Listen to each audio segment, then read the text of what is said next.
This is the U.S. 30 caliber M1903 Springfield rifle.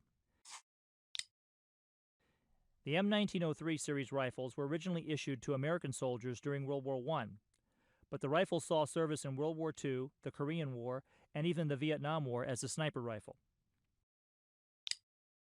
The M1903 rifle is a manually operated, rotating bolt, internal magazine-fed rifle. The Springfield has an overall length of 43.5 inches and weighs 9 pounds. The M1903A4 was specifically modified for use as a sniper rifle with the addition of an M73 telescope. In Brothers in Arms, there will be situations where you will want to arm yourself with a Springfield sniper rifle.